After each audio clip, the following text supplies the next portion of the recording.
God's amazing grace. And I believe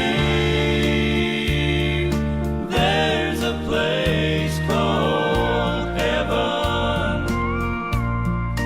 I believe in a place called Calvary. I believe in a man, his name is Jesus. And I believe that he gave his life for me.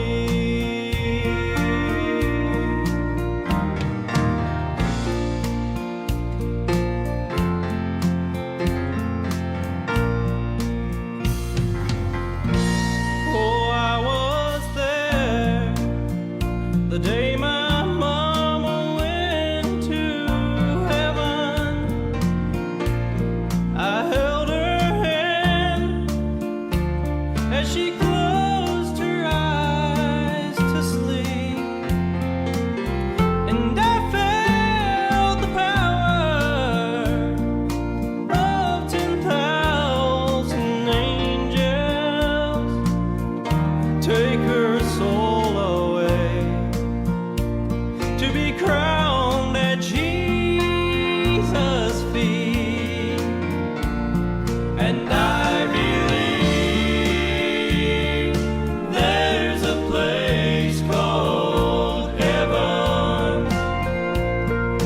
I believe in a place called Calvary. I believe in a man, his name is Jesus. And I believe that he gave his life for me. Oh, I believe that he gave his life for me.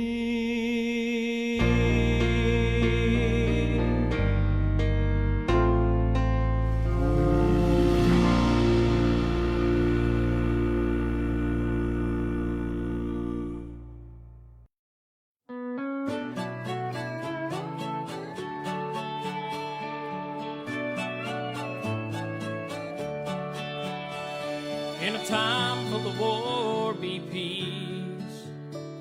In a time full of doubt, just believe. Jesus is the light, let him shine through you and me.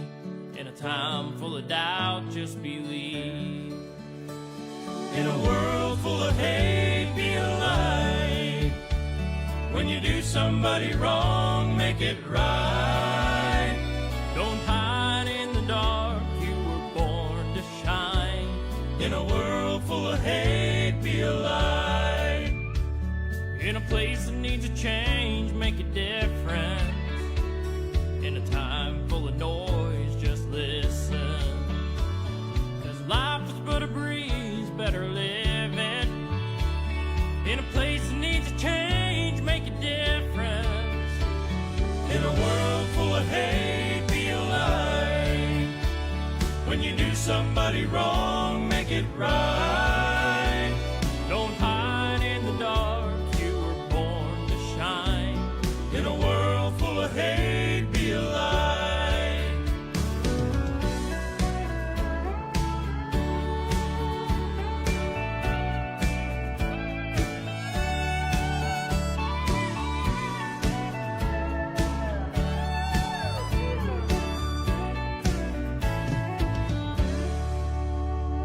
In this race that you're in, don't slow down. You only get one go around. Cross the finish line and hear the trumpet sound. In this race that you're in, don't slow down.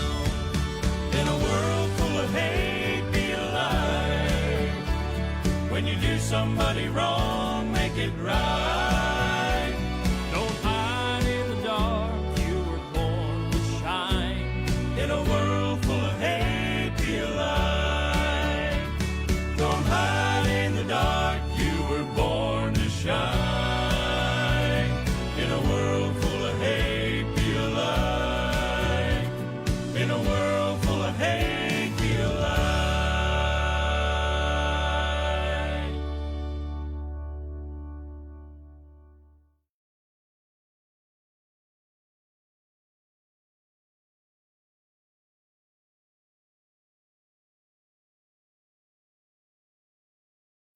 Blessed morning to each everyone. Good morning and praise God for another opportunity that we have here in Human every morning, developing a strong faith to God. And I really praise God that God woke up us this morning.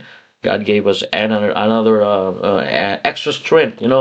Remember that God never gave us what you call this. God never gave us recycled strength, but God gave us a new strength every day. And papasalamat ako sa Panginoon sa araw-araw na ginawa ng Diyos, tayo po ay pinalalakas ng Diyos. At nagpapasalamat din po ako na patuloy po tayo niyang binibigyan ng kalakasan. Salamat na ang Diyos ay hindi nagbibigay ng tira-tirang kalakasan, kundi ang Diyos ay nagbibigay ng kalakasan talaga, mga kapatid. Kaya pasalamat tayo, kaysa tayo magreklamo, ano man ang nangyayari sa buhay natin ngayon. Instead of complaining attitude, instead, complacent attitude, this morning, let's have a sense of gratitude. What kind of situation that we had, and what kind of struggles and circumstances that we had. Let's have a thankful heart this morning. I hope we're ready, and I hope we're ready for the blessings that we can learn from the Word of God. And my prayer is that God will help us to see the reason of life. Good morning to our brothers and sisters there. Good morning, magandang umaga po sa inyong lahat at sa mga kapatiran po natin. Brother Jobs, good morning. Alright, magandang umaga sa iyo. Good morning, and good morning to my lovely wife. Good morning. And ganoon din po kay Ma'am Flor. Good morning, Ma'am Flor. Good to see you po. Praying for your health, praying for your ministry there all the way there in Japan. Good morning, Brother Mac. Namiss ko yung call mo, Brother Mac. Good morning, Brother Samuel, TV. Magandang umaga sa iyo, Brad. Good morning, Nanay Lorlena. And good morning kay Sister Caridad Mahor. Good morning. And Nanay Helen, good morning. Salamat sa inyong time na naka-join po kayo ngayong umaga. I hope we're ready. And I hope we're ready for the message of the Word of God. And I hope it will encourage you. All right, open your Bible, please, in 1 Kings chapter number 12. Still in chapter number 12, still we have blessings that we can receive here, and still the Lord will give us wisdom from here. This book, chapter 12, verse number 6 down to verse number 10. Let us read all together. Diyan na po ba kayo? All right, good morning sa inyong mga kapatid. At good morning sa mga brother rin natin dyan sa PFJ. Good morning din kay Brother Gerald, kay Brother Jimboy, at sa bawat isa.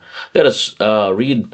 And King Rehoboam consulted with the old men that stood before Solomon his father while he yet lived, and said, How do we advise that I may answer these people? In verse number 7, the Bible says, And they spake unto him, saying, If thou wilt be the servant of this people this day, and will serve them and answer them and speak good words to them, then they will be thy servant forever. Verse number 8, But he forsook the counsel of the old men, which they had given him, and consulted with the young men that were grown up with him, and which stood before him. Wow. In verse number 9, And he said unto them, What counsel give ye that we may answer these people, who have spoken to me, saying, Make the yoke which thy father did put upon us lighter? In verse number 10, the Bible says, sabi ng Biblia, And the young men that were grown up with him spake unto him, saying, Thou shalt thou speak to these people that speak unto thee, saying, Thy father made our yoke heavy, but make thou it lighter unto us. Thou shalt thou say unto them, My little finger shall be thicker than my father Lord's. Wow. Let's pray. Heavenly Father, thank you, Lord, for this morning. I pray, Lord, to minister your people this morning. Try my best to share your gospel today. And please convince and comfort us today, Lord. Without you, oh God, we're just good for nothing. So pray that you continue to bless your people, oh God. As I pass your information to your people. Without you, oh God, we're just good for nothing. So help me, God, and our brethren here that listening your words. Be convinced and comfort us today. Please, Lord, encourage your people as I deliver your words. And the sins that is in our heart, Lord, forgive us. Cleanse us from our iniquity. This is our prayer. In Jesus' name. Amen and amen. All right. Thank you very much, brethren. I hope we're ready for the Word of God this morning. Okay? At magandang umaga po muli sa bawat isa. Whatever you are, a prayer, God will protect you and guide you. We are now in episode 605. We talk about developing a strong faith to God. And we're, again, brethren, if we are maturing in the Lord, if you are growing up in the Lord, the faith that you had this morning, like what I always said, all to be stronger than the faith that you had when you first believed. Our faith should be developed, Our faith should be, matured, When we say faith, it should be biblical. What is biblical faith? Faith is the attitude trusting God and trusting at His Word. Pag sinabing pananampalataya, mga kapatid, huwag makakalimot. Ang pananampalataya ay yung pagtitiwala mo, may pag-uugali tayo na magtiwala sa Diyos at sa Kanyang salita. Now, what the Bible says here in this passage of the Word of God this morning. Okay, I hope we're ready, Amen. So the Bible make it clear here, according to the Word of God that what we talked about yesterday, Rehoboam did not reject godly counsel only once. His action revealed a heart that prepared his own way. Ano po? Sa Tagalog po, si Rehoboam ay hindi lang po niya ilang beses na nire-reject, kundi naging kaugalian na po ni Rehoboam na i-reject yung mga counsel o mga godly counsel o mga maka-Diyos na payo. O lalo na pagka may prinsipyo ang salita ng Diyos, yan po ang gustong-gusto ni Rehoboam. Tanggihan po yan. At makikita po natin, naging habit niya po ito. No, I want you to understand this morning, like what I preached last Sunday, building a habit with God. But Rehoboam's habit of refusing godly advice. Like what I said, Rehoboam did not reject godly counsel only once. His actions reveal a heart that, prepare his own way. When rejecting wise counsel, brethren, becomes habit. And if we got habits, brethren, it leads to spiritual decline. Yung kaugalian natin na madalas nating hindi lang natin kinakalimutan. Alam niyo po, ang pinaka-the best na gagawin ng isang mananampalataya, araw-araw tayo nakakapakinig ng salita ng Diyos, araw-araw tayong nagbabasa ng salita ng Diyos. Ang lagi nating iisipin, kailangan kong mag-build ng habit na maipamuhay ko yung salita ng Diyos. Kagaya ng ating mga naririnig every Sunday sa salita ng Diyos, ano na doon yung in-apply natin? Sa loob ng matagal na panahon ano yung in-apply natin? Huwag lang po tayong magkaroon ng habit na pipiliin lang natin yung natututunan natin, yung gusto lang nating i-apply. Gawin nating habit, kung ano yung narinig natin sa salita ng Diyos, ay gawin po nating habit na yun po ay ngayong linggo. Ano pong pinag-aralan natin ngayong linggo? Ano po yung nakarang linggo? Remember what we talk about, like what we talk about last week, last 2 weeks, we preach about living. I preach about living a sold out life. And what is sold out life means according to the Word of God? According to the Word of God in Galatians chapter 2 verse number 20, Apostle Paul said, a sold out life is, die to himself, die to pride, die to bitterness. I'm not talking about killing yourself, but the Bible says, you are crucified with Christ. Apostle Paul said, I am crucified with Christ. Nevertheless, I live, not I, but Christ liveth in me. So what does it mean? Sold out Christian life or sold out life, living a sold out life is dying to yourself. So if we listen and if we learn that, brethren, let's have a habit that we can apply that. Magkaroon tayo ng habit na pagka may narinig tayong mga Word of God o payo ng salita ng Diyos, yun na yung habit po natin na gagawin na po natin siya. Hindi na po natin palilipunan. Kasi kaya natin nakakalimutan yung salita ng Diyos kasi wala tayong habit na pagka narinig natin yung salita ng Diyos, excited po sana tayong ipamuhay yung salita ng Diyos. Alam niyo po ba na marami tayong nasayang na mga mensahe na narinig na nakalimutan na po natin? Bakit? Kasi hindi tayo nakapag-build ng habit na yun po sana ang magbibuild sa atin natatandaan natin na hindi mo lang po dapat kilala ang Diyos sa pagkakilala ng magulang mo, sa pagkakilala ng kaibigan mo. Dapat kilala mo talaga ang Diyos sa personal mong pamumuhay ng kanyang salita. Naunawaan niyo po ba? Nandito na po ba tayo? So our brethren that cannot understand Tagalog, I want you to understand that Rehoboam, he was become king. But Rehoboam have a habit that refusing God's word. Not like his granddad David, not like his father Solomon, that both of this king learn and how to apply the word of God and learn to walk with the Lord and learn, how to serve the Lord and learn to build a habit with God. But I want you to get this one because, listen to this, brethren, when rejecting a godly advice or wise counsel or godly counsel becomes habit, it leads to a spiritual decline. Brethren, a habit of rejecting godly advice, brethren, number one, hardens your heart. Let me say again, a habit rejecting godly advice, all right, hardens the heart. What the scripture says, the Bible says in verse number 8 and verse number 7, okay, basahin po natin, verse 7, this is the counsel of the wise elders. And they spake unto him, they spake to King Rehoboam, saying, if thou wilt be the servant unto this people this day, and will serve them, and answer them, and speak good words to them, then they will thy servant forever. So that's great advice.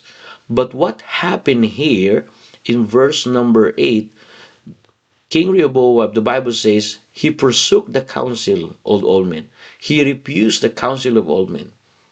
But the Bible says, consulted with the young men.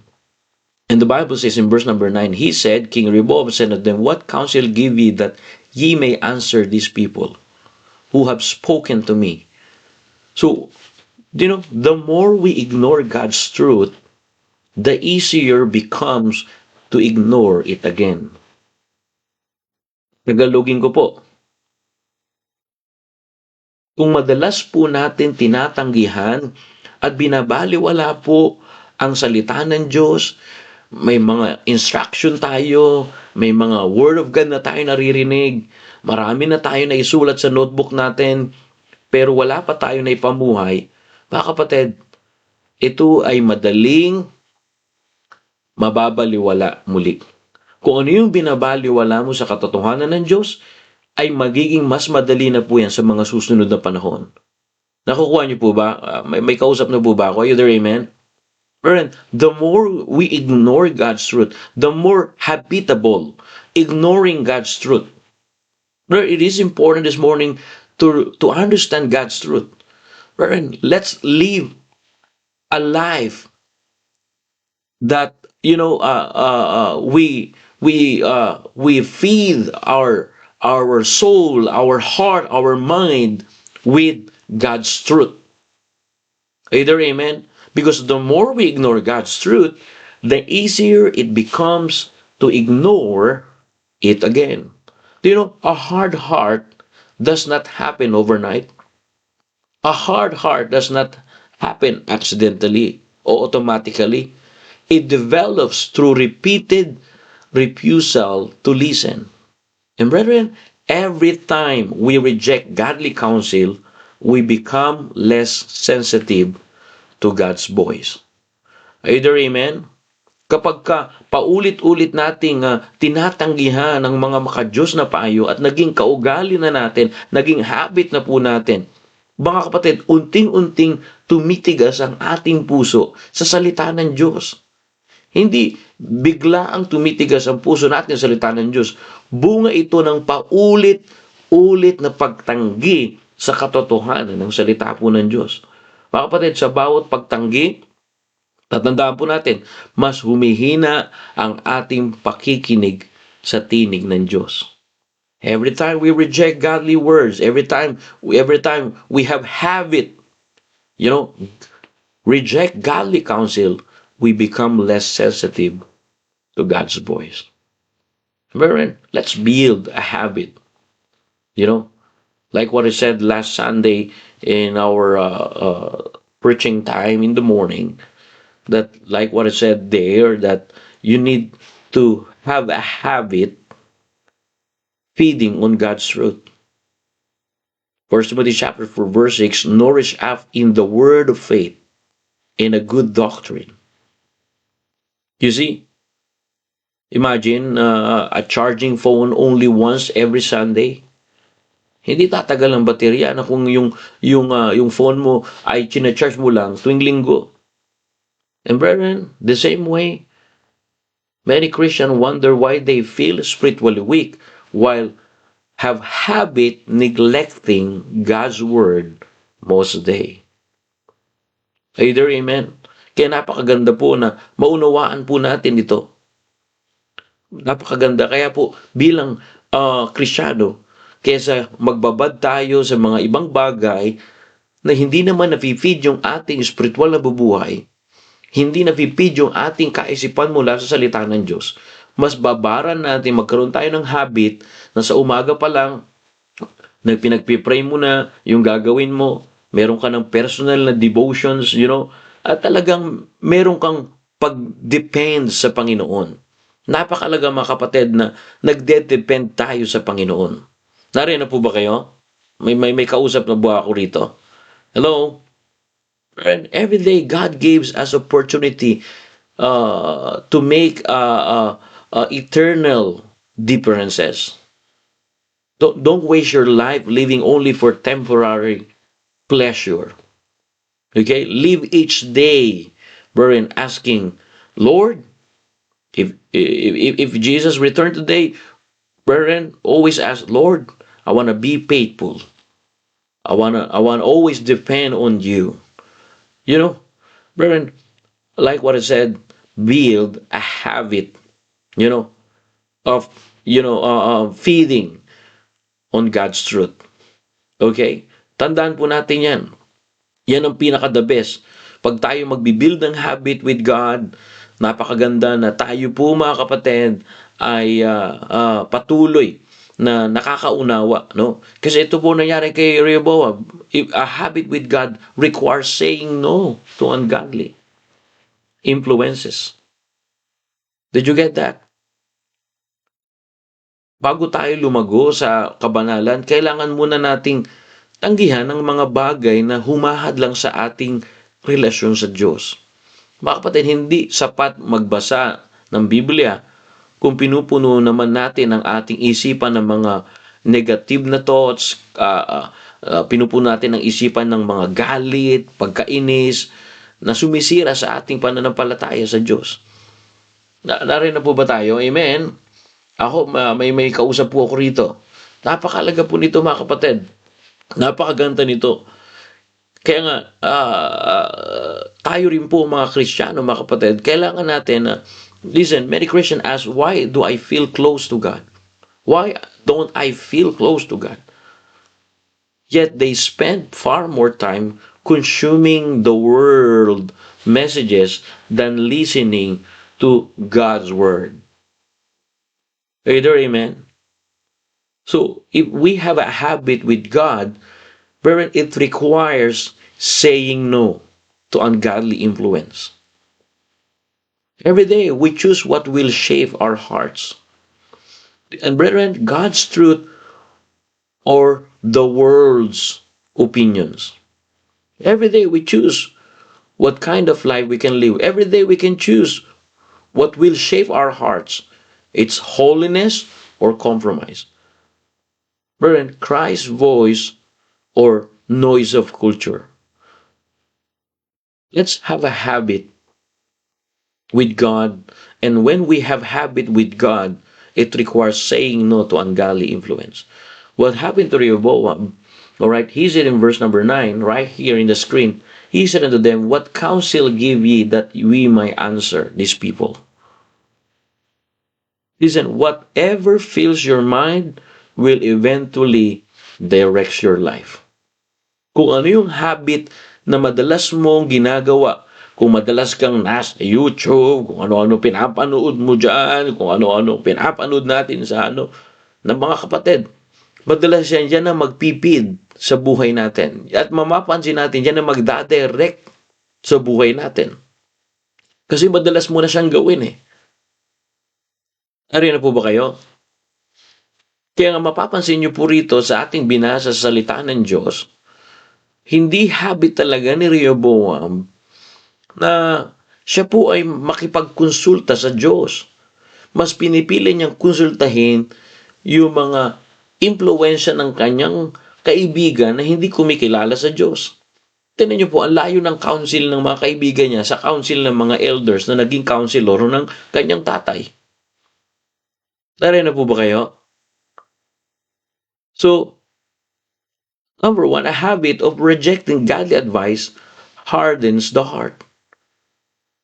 Tumigas yung puso ni Rehoboam dahil hindi niya na pinaniniwalaan na ang Diyos ang nagtatag ng kaharian.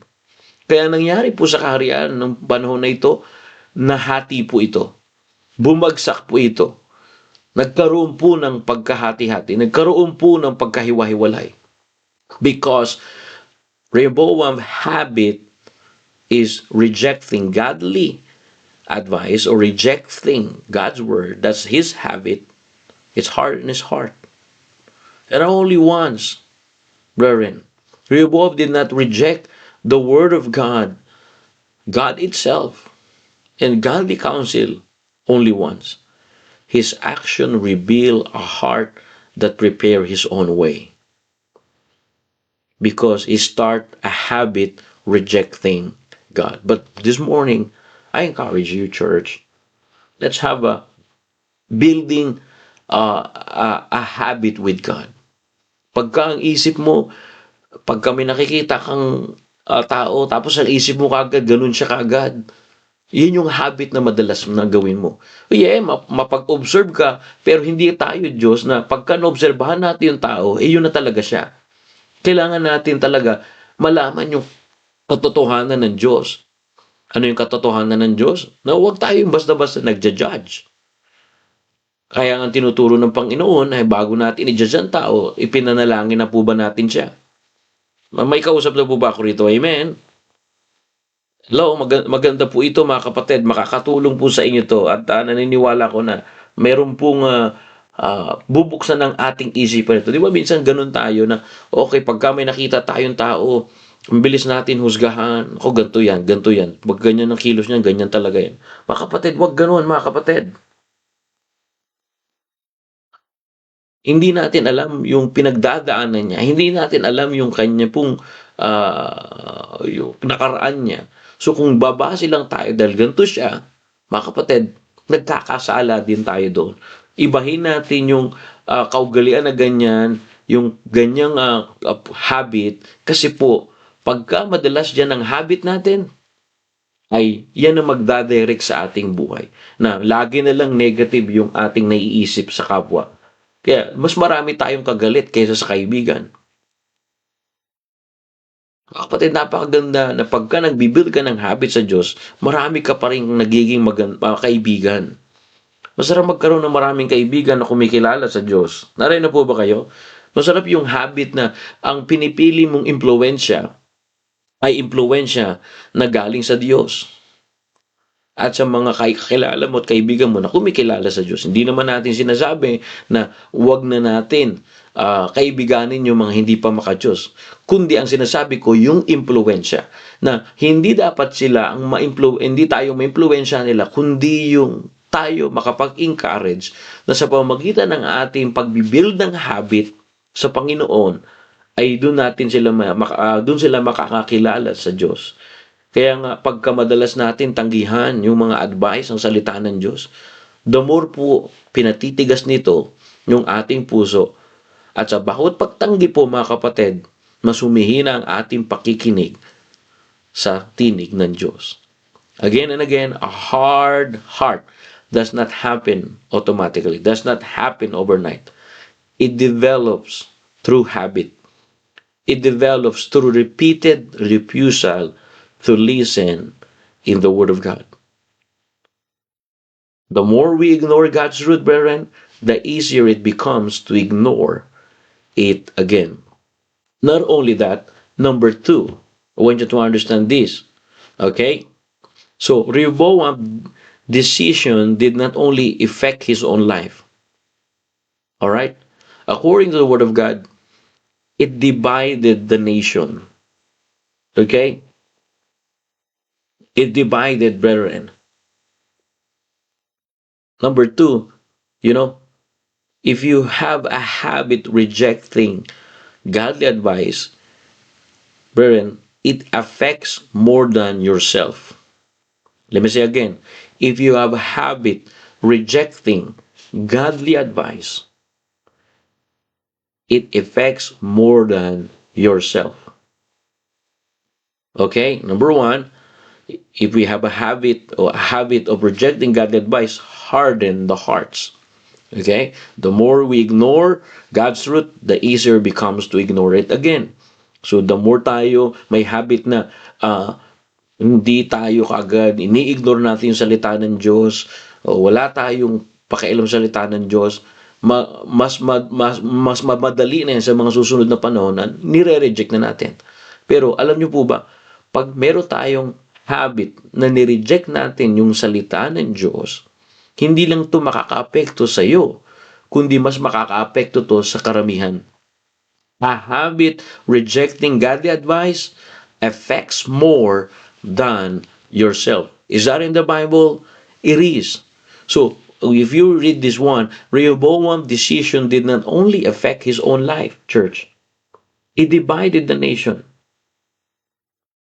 Because Rehoboam have a habit rejecting godly advice, it affects more than Rehoboam. And brethren, in the truth of the matter, how we apply this in our Christian life, your choices influence your family. Your choices influence your friends. Your choices influence your church. And those who look upon you, or those who look up to you. To our parents here, parents who refuse and have a habit to refuse God's wisdom, do you know what happened? Affects their children. Leaders who reject godly counsels affects those they lead. Tandaan po natin, ang nangyari po rito, meron habit si Rehoboam na i-refuse yung salita ng Diyos, pero hindi niya alam, hindi lang ito makaka-apekto sa kanya, makaka-apekto po ito, lalo na po sa karamihan. Mga kapatid, ang maling desisyon ni Rehoboam ay hindi lamang po naka-apekto sa kanya, kundi buong kaharian. Alangay mo yan, buong kaharian. So, yung habit natin na, okay, alam ko na yan, di ko na alam ko, tagal ko na narinig yan. So, wag ganun mga kapatid. The more naririnig natin yung salita ng Diyos, the more tayo dapat may kaisipan na, oops, bakit narinig ko to ulit? Siguro may pinapaalala sa akin ng Diyos. That's building a habit. Every time you hear the word of God, you are sensitive in the voice of God, and you always ask yourself, okay, why I heard this kind of sermon again? Why I heard this kind of messages again? Why I heard about salvation? Why I heard about Jesus died on the cross, he was buried, he rose from the dead for 3 days and 3 nights. He rose from the dead. So why I heard this gospel again? Do you know, my friend?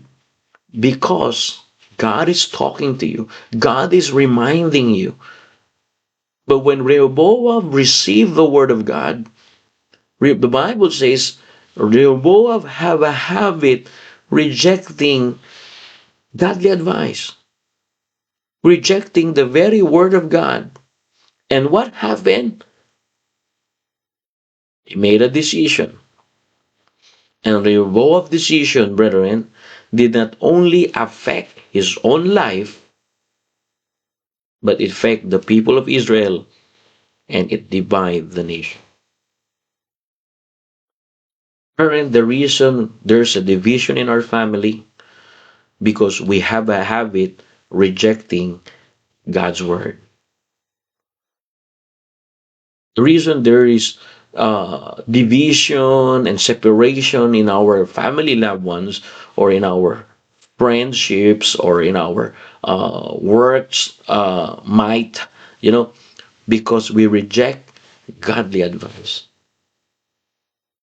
We have a habit, to be honest with you, we have habit rejecting godly advice. Like what Rehoboam. And when Rehoboam rejecting godly advice, it not only affects his own life, affects the whole people. Brethren, a habit rejecting godly advice affects more than yourself.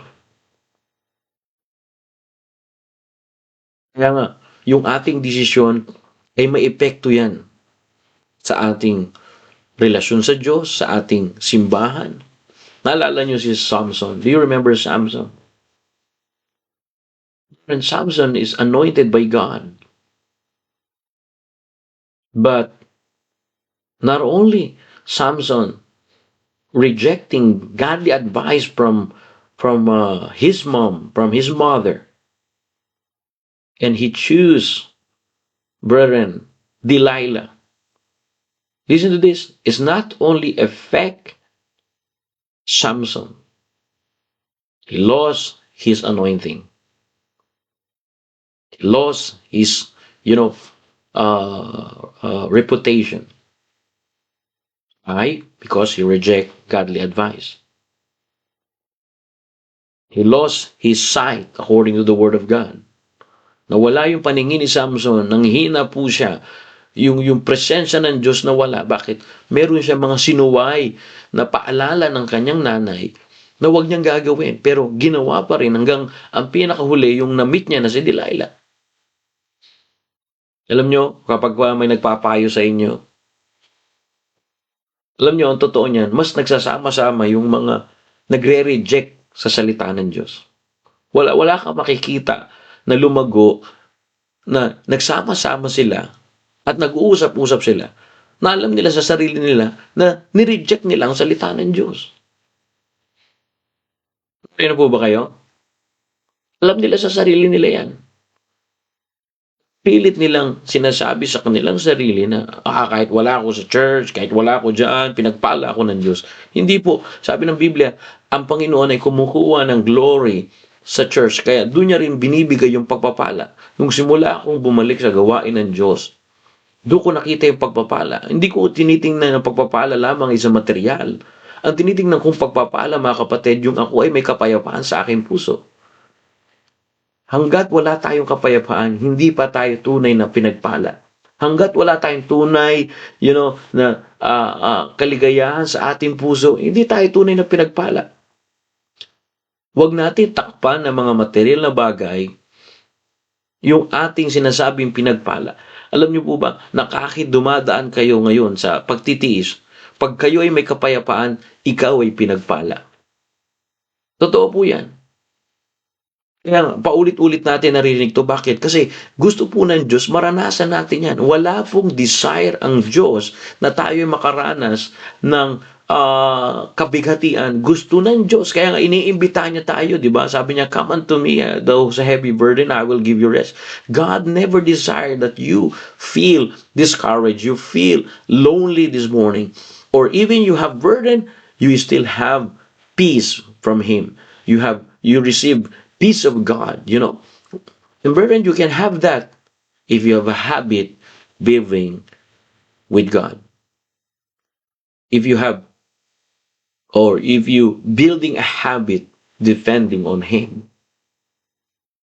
Brethren, a habit rejecting godly advice, or a habit rejecting godly or God's truth, affects more than yourself. Ang ating mga desisyon ay may epekto palagi yan. May epekto po yan. Sa mga anak na hindi nagpapasakop sa mga magulang, may epekto yan. Hindi pa sa ngayon. Pero ang sabi ng Biblia, paano mo ma-honor ang iyong Ama sa langit Kung yung earthly parents mo nga, earthly father mo nga, hindi mo pa ma-honor. How you can honor your heavenly father if your earthly father you cannot honor? And young people, if you reject the word of God that you need to honor your parents, you need to honor your mother and father. When we say honor, you treat them with kindness, with deep respect. If you dishonor them, don't expect the blessing of God, because the promise of God, will fulfill according to His will, according to His word. And if you habit rejecting your parents, rejecting the godly advice of your parents, let me tell you this, young people, not only affects your life like Rehoboam, it affects. The Bible says Rehoboam's decision did not only affect his own life, it divided the nation. Imagine, it affects your family, it affects those who look up to you. Kaya mga kapatid, sa totoo lang, magkaroon tayo ng habit. Pagka ang habit natin palagi mag-isip ng negative sa kapwa, lagi na lang yan. Wala kang kapayapaan dyan. Pagka ang habit mo magsalita ng mataas, hindi nakaka-encourage, yan ang tunay na weakness mo. Akala mo strong ka pagka mataas ang boses mo at parang nakaka-intimidate ka. No, yan ang weakness mo. Tagtatago ka lang sa mataas na boses, pero yan ang weakness mo. Pag yan ang naging habit mo, mga kapatid, patitigasin niya ng puso mo. Sa bawat pagtanggi ng advice, diyan tumitigas ang puso. At bunga ito ng paulit-ulit na pagtanggi sa katotohanan. Okay? I hope we understand that. So, a habit of rejecting godly advice hardened the hearts of Rehoboam. Not only that, a habit rejecting godly advice, a habit of rejecting godly advice affects more than yourself. Like what he said, Rehoboam's decision did not only affect his own life, it affects the people of Israel. It affects the nation. It divided the nation. And again, your choices influence your family, church, and your friends, and those who look up to you. Alrighty? So, not only that, number 3, you will find out here, according to the Word of God, according to verse number, basahin po natin, in verse number 9, and he said unto them, what counsel give ye that ye may answer these people, who have spoke to me, saying, make yoke thy father did put upon the lighter. And the young men were grown up with him, spake unto him, saying, Wow, makikita niyo po rito mga kapatid, yung habit na friendly talaga ito si Rehoboam, no? Pero makikita niyo po rito in verse number 9 to 10 kung ano po ang ginagawa po na naging habit na nila bilang magkakaibigan. Okay? Listen, the habit that leads to foolish decision. Listen this, number 3, not only a habit, of rejecting godly advice hardened the heart of Rehoboam, not only a habit of rejecting godly advice affects more than yourself, but number 3, a habit of seeking advice that agrees with your desire. May kausap na po ba ako? Amen? Hello po sa mga kapatiran dyan. Na umaga sa inyo. Alright? Si Brother Paulo. Andyan na ba si Brother Paulo? Dito na ba yung mga taga-Perth? Busy Brother Paulo. Busy Brother Paulo. Nanay Elsa. Dito na ba si Nanay Elsa? Oy, good morning Nanay Elsa. Magandang umaga sa inyo, no? Alright? So, makikita nyo po rito a habit of seeking advice that agree with your desire. So, listen to this. Instead, asking what is God's will, The Bible says, Rehoboam looked for people who would support what he already wanted to do. Sa Tagalog po, sa halip, mga kapatid, na hanapin ang kalooban ng Diyos, itong si Rehoboam, naghanap si Rehoboam ng mga taong sasang-ayon sa kanyang kagustuhan. Kaya nakakatakot mga kapatid, na pagka nagsama-sama, yung mga taong sasang-ayon lang sa kanilang kagustuhan, ayan po mga kapatid, ay isang habit na papunta sa kapahamakan. Kapatid, sa halip na hanapin ang kalooban ng Diyos, ang ginawa ni Rehoboam, naganap siya ng taong sasang-ayon sa kanya. Nasa Biblia po ba? Nasa Bible po wala po kung hindi share dito. Sige, sabi po ng Bible, verse number 9. Walang personalan ha. I'm just a preacher only. I'm just preaching the word of God. I'm just sharing the word of God. It's not about attacking you. It's not about personally attack you, but I'm sharing the word of God. What Rehoboam said to his friend, he said unto them, who's them? The young men that were grown up with him. In verse number 8, the Bible says in verse number 8, all right, and consulted with the young men that were grown up with Rehoboam, or with him, and which stood before him. Ito yung mga kaibigan niya. So verse number 9, and he said unto them, what counsel give ye that ye may answer these people who spoken to me? So the Bible make it clear, Rehoboam have a habit of seeking advice that agrees with his desire. Ito yung kaugalian ni Rehoboam na sa halip isik niya yung kalooban ng Diyos sa buhay niya, ang sinisik niya yung mga advice, mga payo na aayon lang sa kagustuhan niya. Brethren, a habit of seeking advice that agrees with your desire is very dangerous. Right here in the text, what counsel give ye that we may answer these people? Imagine, instead of asking what is God's will, Rehoboam looked for people who would support what he already wanted to do. And to be honest with you, brethren, many people do the same today. They do not seek biblical counsel, they seek approval, and they seek advice that agrees with their desire. To be honest with you, what we can learn here, brethren, don't look for people who will simply agree with you. Look for people that letting you know the will of God. Look for people that leads you in prayer and asking what God's will in your life. Are you there? Amen? May kausap na po ba ako rito? Mga kapatid, huwag tayong basta-basta na magkaroon ng habit na makikinig tayo mga kapatid doon lamang sa gusto nating marinig.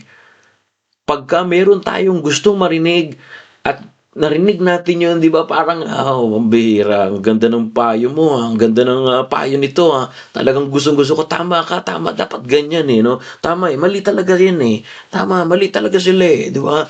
Huwag tayo masyadong, ba't palagi ka dapat ba sa simbahan? Hindi, yung pastor dyan talagang namimili pumunta sa simbahan, yung pastor na yan parang laging galit pagka di ba, ganyan.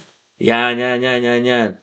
Kaya nung Sabado, kinausap ko kayo lahat ng mga members. Kasi madalas, hindi nyo nakikita yung nakikita ko. Na madalas, nagkakaroon kayo ng habit, lalo na sa mga hindi membro ng simbahan na ito, na kayo ay nagsisik ng advice na nag-a-agree lamang sa inyong kagustuhan.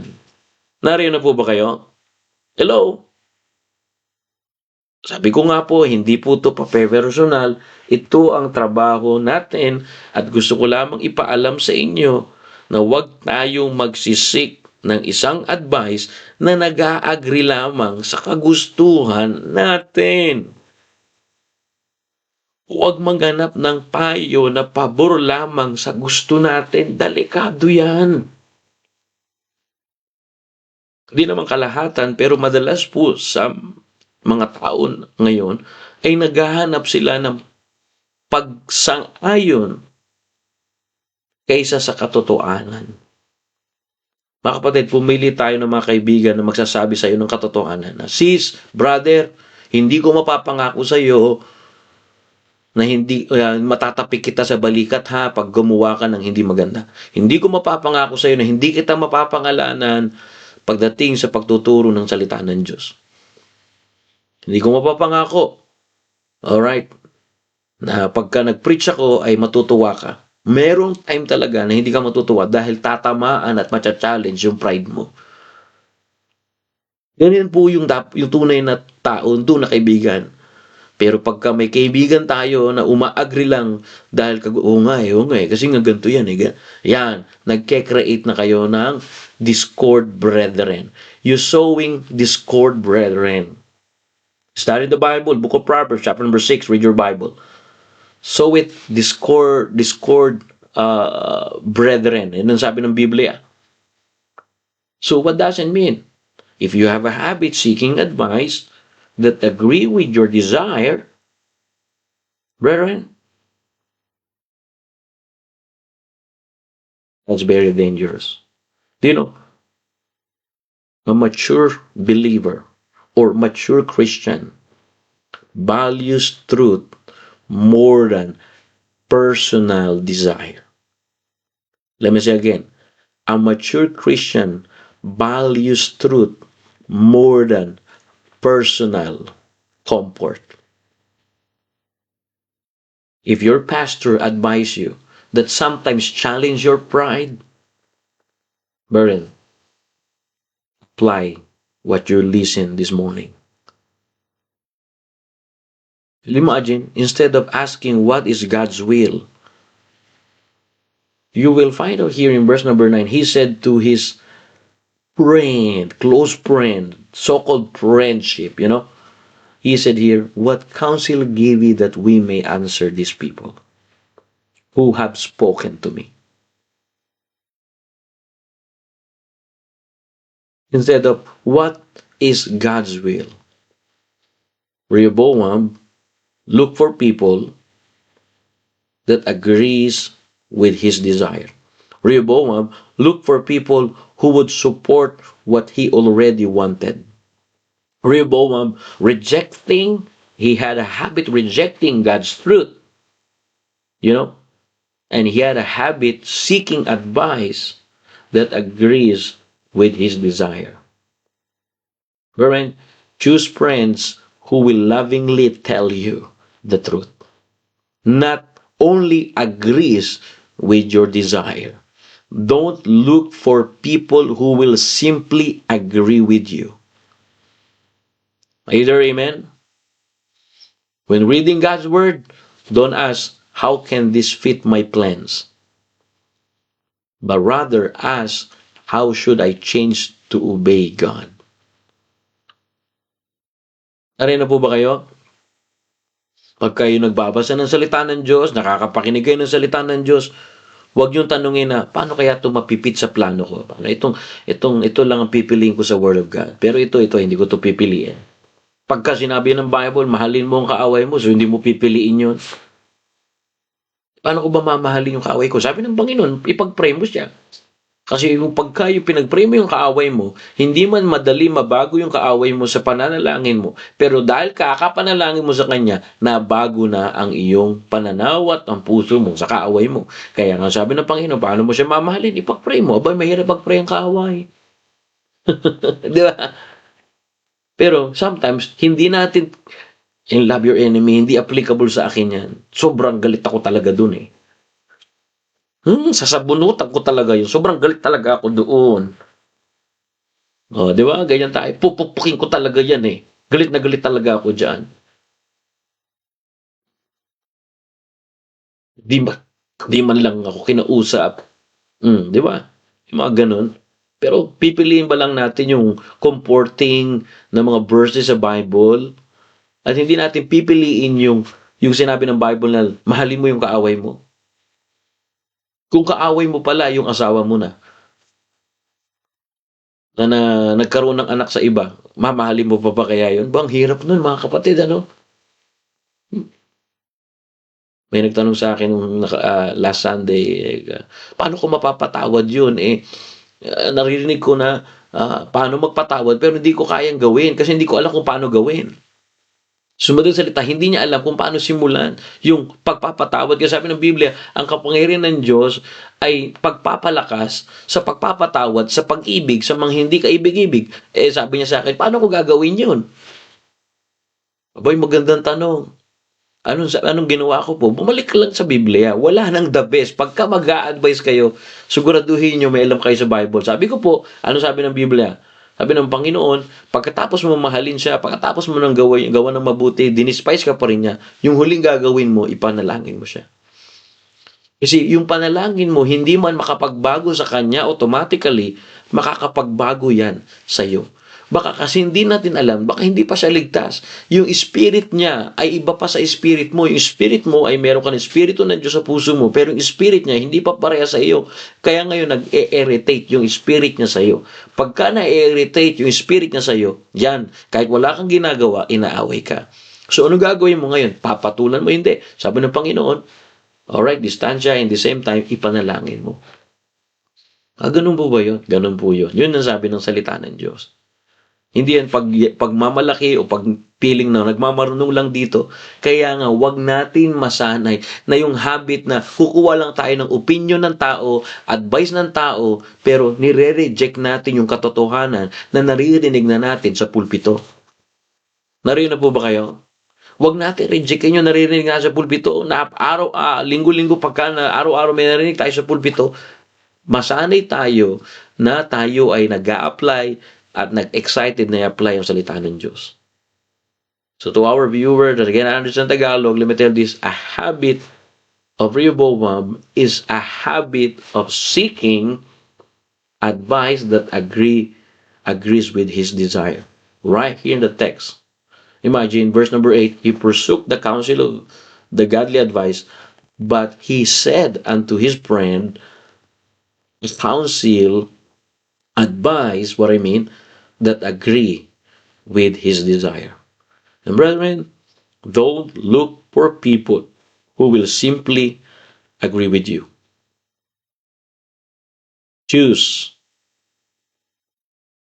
people who will lovingly tell you the truth. Choose friends, especially, who will lovingly tell you the truth. Amen. Amen. Right here in the text. Instead of asking, what is God's will, my friend? But Rehoboam looked for his friend who would support what he's already wanted to do. What a great encouragement this morning. I was been there, brethren. I have a habit, seeking advice that agree with my own desire, with my own comfort. Brethren, let's develop our faith to God. Let's agree with God that we cannot, fix our sin problem. We must agree with God that He is the only one can fix our sin problem. This morning, let's build a habit with God. Rehoboam, he had a habit rejecting godly advice. And then what happened? It's hardened his heart. And a hard heart does not happen overnight. It develops through habit. It develops through repeated refusal to listen in God's truth. And every time we reject godly counsels, we become less sensitive to God's voice.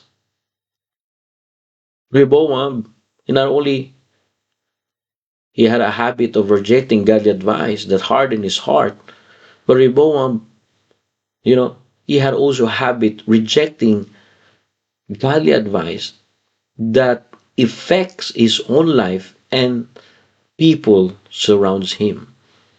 Wherein a habit of rejecting godly advice affects more than yourself. Choose influence that encourage your church. Choose influence that encourage your family. Choose influence that encourage your friends because your choices influence your family, your friends in your church, and those who look up to you. And now, right here in the text, verse number 8, instead of asking what is God's will, like what his granddad did, King David and former King Solomon, his father, that they always asking God's will. Rehoboam, when he became king, instead of asking what is God's will, he looked for people agree with his desires. He looked for people who would support what he already wanted to do. Brethren, when you're reading the word of word, when we're reading God's word, don't ask how can this fit in your own plans, but instead ask how this word of God, this word of truth, change you. Kaya mga kapatid, ngayong umaga, anong habit na meron tayo ngayon? What kind of habit that we have? Let's ask ourselves this morning. Brethren, this is the word of God. This is not my word. Ask ourselves this morning. Ask yourself honestly this morning. What habits are shaping your life? What habits are shaping my life this morning? Are they bringing you closer to Christ or fooling you away?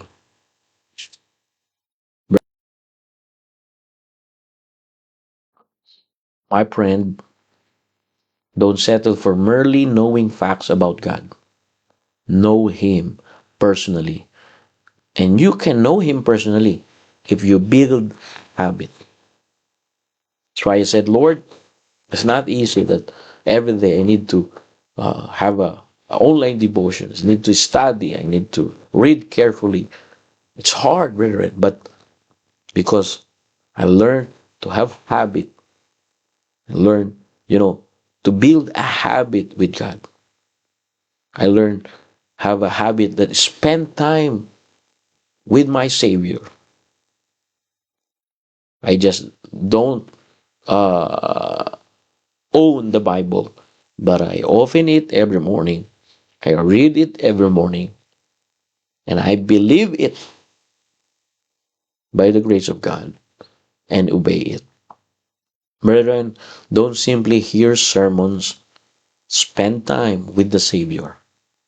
Don't just own a Bible, open it, read it, believe it, and learn to apply or learn to obey it.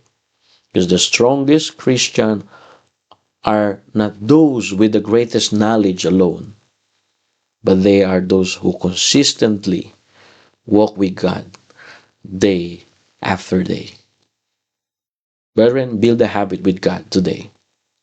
Magkaroon ka ng habit, magkaroon ka ng pagsasanay, magkaroon ka ng kaugalian.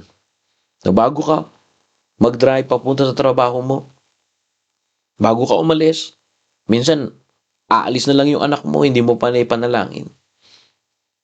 Mga tatay, ito in-apply ko to, matagal na panahon na.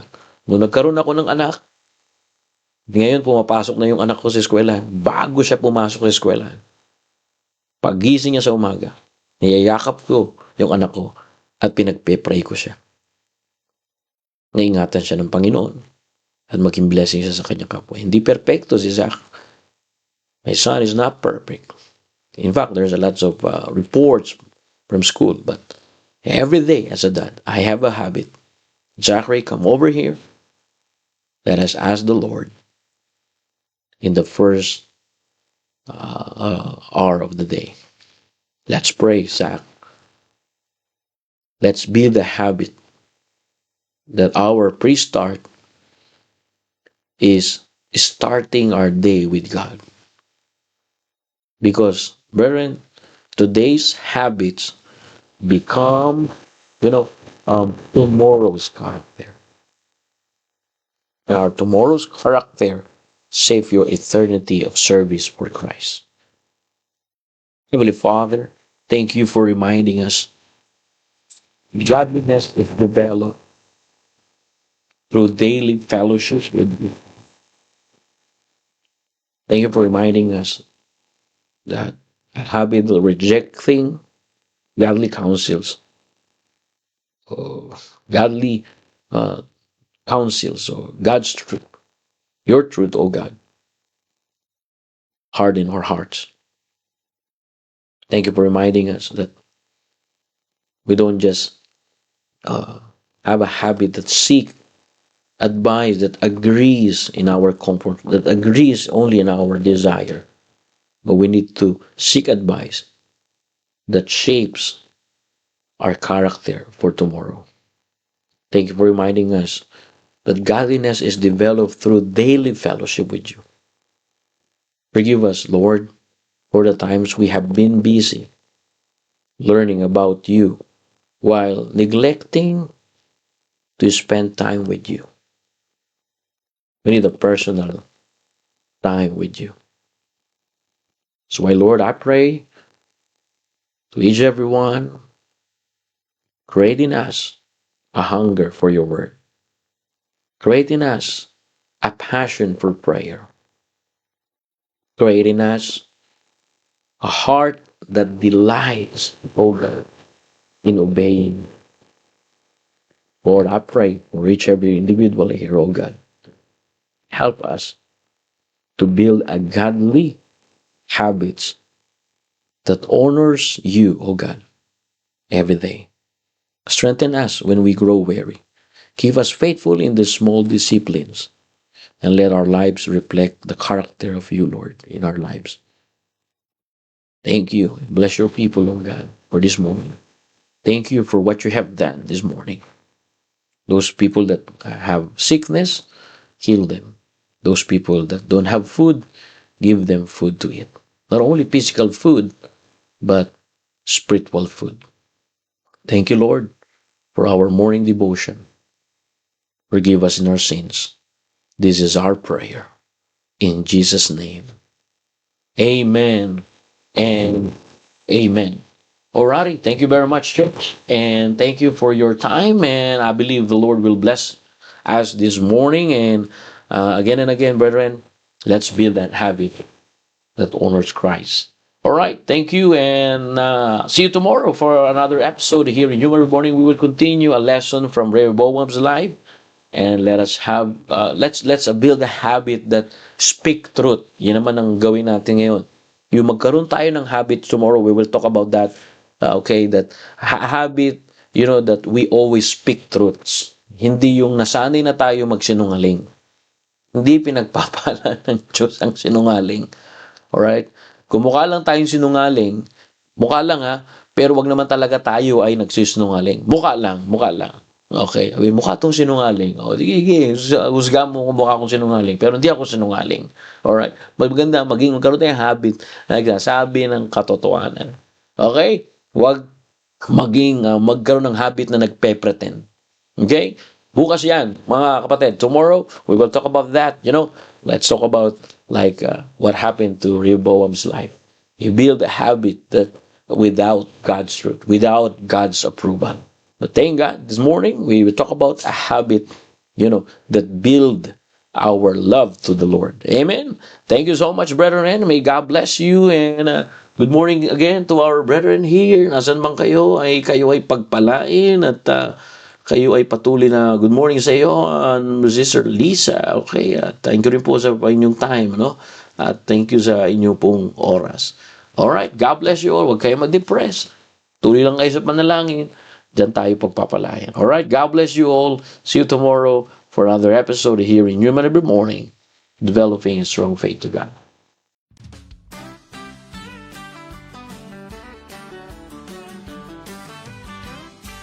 I'm too blessed to be depressed. I'm living on love. I'm not buying on time. And I don't need luck, 'cause I've got faith. And I'm too blessed to be depressed, and I'm living on love.